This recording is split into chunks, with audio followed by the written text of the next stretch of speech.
오늘 펼쳐진 2024에서 25 시즌 프리미어리그 27라운드. 손흥민이 소속된 토트넘 호스퍼와 맨체스터 시티의 맞대결이 화제를 모았습니다.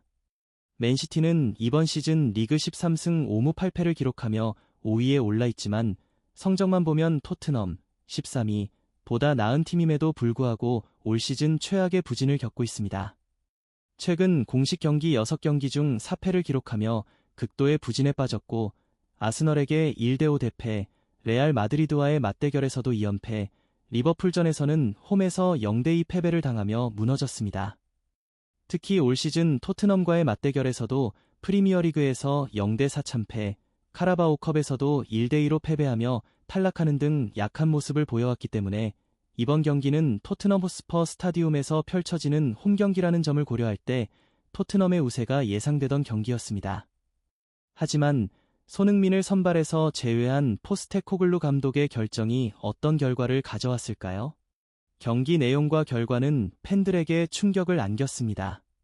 토트넘 호스퍼는 올 시즌 내내 선수단의 부상 문제로 어려움을 겪었지만 최근 들어 핵심 선수들이 복구하며 스쿼드가 한층 두터워졌습니다. 이러한 변화 속에서 브렌트포드, 맨유, 입스위치 타운을 상대로 3연승을 거두며 상승세를 타고 있었고 손흥민 역시 최근 3경기에서 3어시스트를 기록하며 절정의 경기력을 보여주고 있었습니다.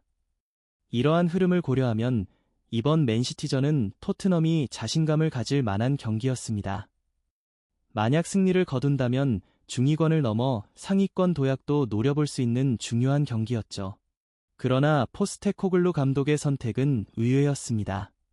오늘 경기에서 손흥민, 데얀 쿨루셉스키, 제드 스펜스 등 핵심 선수들을 모두 제외하고 굴리엘모 비카리오, 페드로 포로, 미키 판더펜, 케빈 단소, 데스티니 우도지, 루카스 베리발, 로드리고 벤탄쿠르, 제임스 메디슨, 마티스텔, 브레넌 존슨, 윌슨 오도베르 등 로테이션 라인업을 가동하며 맨체스터 시티를 상대했습니다.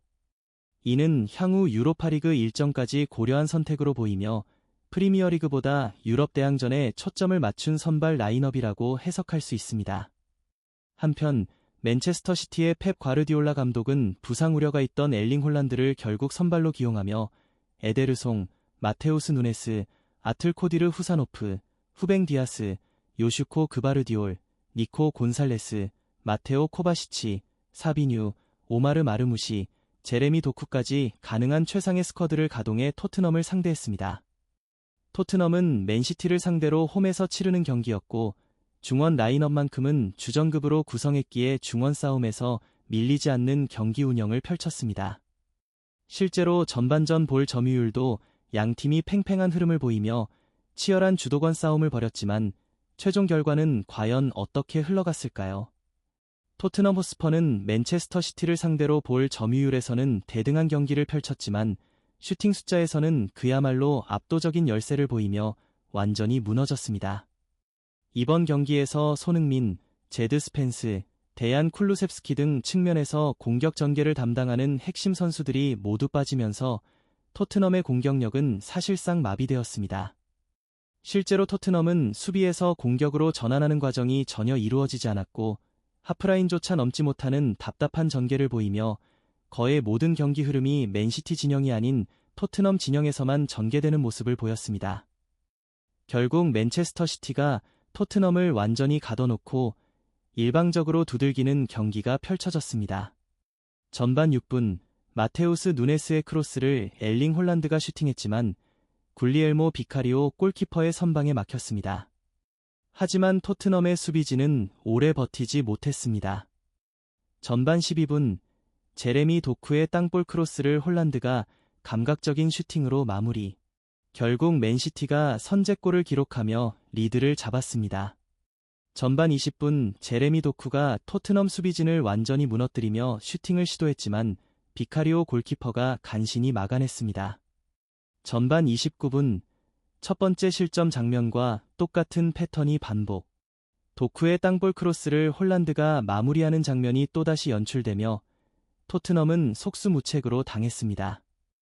토트넘은 공격다운 공격을 한 차례도 만들어내지 못한 채 무기력한 경기력 속에서 실점까지 허용하며 극심한 위기에 빠지고 말았습니다.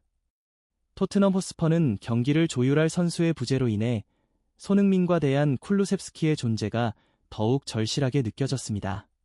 실제로 벤치에서 경기를 지켜보던 손흥민은 멘탈이 무너진 듯한 표정을 보였으며 그의 얼굴만 봐도 토트넘의 경기력을 짐작할 수 있었습니다. 전반 31분 사비뉴에게 우도기가 완벽히 뚫리며 이협적인 슈팅 찬스를 허용. 전반 막판 케빈 단소의 헤더 슈팅이 있었지만 에데르송 골키퍼에게 막히며 토트넘의 유일한 슈팅 기회도 무산됐습니다. 결국 토트넘은 프리미어리그 27라운드 맨체스터 시티전 전반전을 0대1로 마무리, 사실상 지옥 같은 경기를 치렀습니다.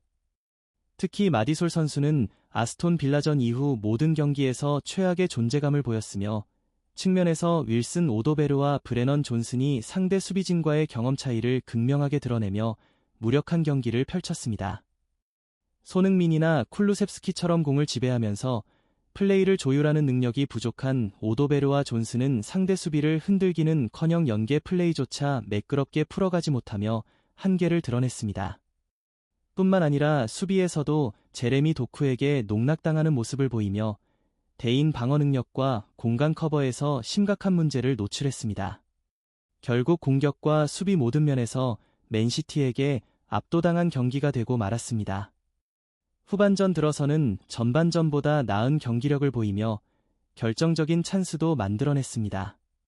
55분 페드로 포로가 환상적인 크로스를 올렸지만 윌슨 오도베르는 결정적인 찬스를 마무리하지 못하며 아쉬움을 남겼습니다. 65분 데스티니 우도기가 마디솔에게 결정적인 기회를 제공했지만 마디솔 역시 이를 살리지 못하며 토트넘은 동점골 기회를 날려버렸습니다. 토트넘 호스퍼가 또다시 결정력을 발휘하지 못하며 찬스를 놓쳤습니다. 이에 엔지 포스테코글루 감독은 67분 손흥민 대안 쿨루셉스키, 파페마타르사르, 제드 스펜스까지 무려 4명을 한꺼번에 교체 투입하며 승부수를 띄웠는데요. 손흥민은 투입 직후부터 확실히 클래스가 다른 경기력을 선보이며 분위기를 바꿨습니다. 69분 손흥민의 날카로운 패스로 제드 스펜스가 찬스를 만들었지만 파페마타르사르의 슈팅이 골로 이어지지 못했습니다. 74분 대안 쿨루셉스키가 아쉬운 볼터치 실수를 범하며 또 한 번 득점 기회를 무산시켰습니다. 토트넘은 후반전에 경기 주도권을 잡는 데 성공했지만 끝내 득점으로 연결하지 못했습니다. 엔지 포스테코글루 감독은 티모 워너 투입하며 손흥민을 센터포워드로 이동시키는 전략을 펼쳤습니다. 83분 브레넌 존슨이 수비수를 제친 뒤 손흥민에게 결정적인 찬스를 만들어줬지만 손흥민의 슈팅은 아쉽게도 에데르송 골키퍼에게 막히며 골로 이어지지 못했습니다. 결국 토트넘은 끝내 동점골을 만들지 못하며 맨체스터 시티전에서 아쉬운 패배를 기록했습니다. 최근 3연승의 상승세를 타던 토트넘, 맨체스터 시티를 상대로도 충분히 승산이 있어 보였지만 포스테코글루 감독의 로테이션 선택은 결과적으로 아쉬운 한 수가 되고 말았습니다. 이제 토트넘은 체력을 비축한 만큼 유로파 리그에서 반드시 결과를 만들어야 하는 상황. 과연 손흥민이 올 시즌 토트넘의 주장으로 트로피를 들어 올릴 수 있을까요? 오늘의 영상은 여기까지입니다. 재밌게 보셨다면 구독과 좋아요, 댓글 부탁드립니다. 감사합니다.